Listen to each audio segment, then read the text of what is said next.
Yeah, it's been awesome. And the one thing that I think a lot of the fans love, and, you know, I'm a fan of both eras of the band, but I mean, just to see you and Howard these days friendly and singing songs together and taking photos together. I mean, you know, you and Howard basically broke the internet whenever that picture of you two popped up, you know, on the internet back then.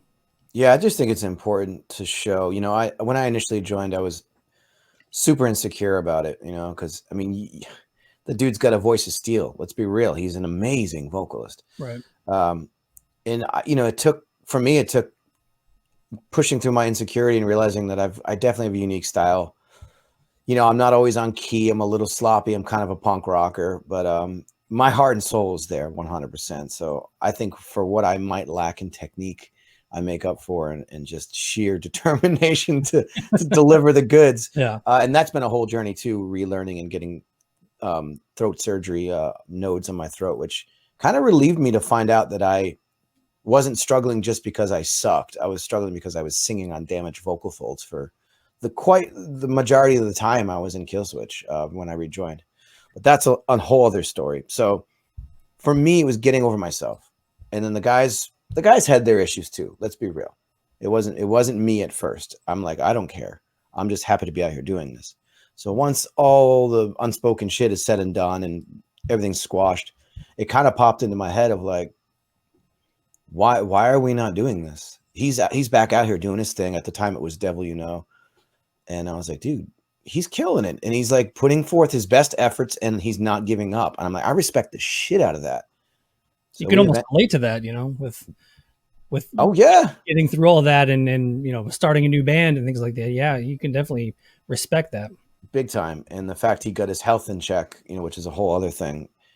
And it just kind of felt like a no-brainer when we started to work on Atonement. We had already become friends. You know, he came out to one of our shows and I kind of hit it off with him. I was like, dude, we have a lot in common.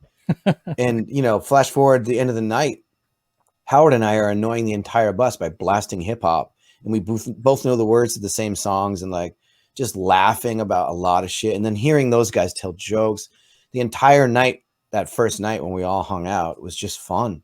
Yeah. And it just kind of clicked. It's like, let's bring him in for a song. Like, and I started working on Signal Fire. I'm like, this is the perfect song. It's about unity. And from that, it was like, dude, whenever he's around, throw him on stage. We saw him at a festival. Come on stage, do Inner Heartache. Here's your mic. Go. I'm gonna go drink on a rum on the side of the stage and watch this shit. That's fucking awesome. So yeah, we just clicked and text him back and forth. When we first started becoming friends, it was constant texting back and forth, just fast friends. And we've let it settle. I've let him, you know, we both got busy basically, but right. I got a lot of respect and love for the dude, and he's an incredible vocalist, period. And I really love what he's doing with Light the Torch. I think he's killing it, man. So yeah, I think it's important for the fans to know that there's no bad blood anymore. Because what you know, name a band that's really done that. Like, it's so much bullshit, right. And people allow the drama and all that shit to get in the way of like, who cares what people think? I don't give a shit anymore. And I'm happy to have Howard jump on stage with us and tour with us with his new band. Why the fuck not, man? I'm standing on his shoulders with my career. If he didn't do what he did, I wouldn't be where I am. So why the fuck would we not reciprocate that? So I think it's just all about keeping it in the family. And like, you know, if we can help light the torch out, so be it. One day they may help us out. We never know, you know?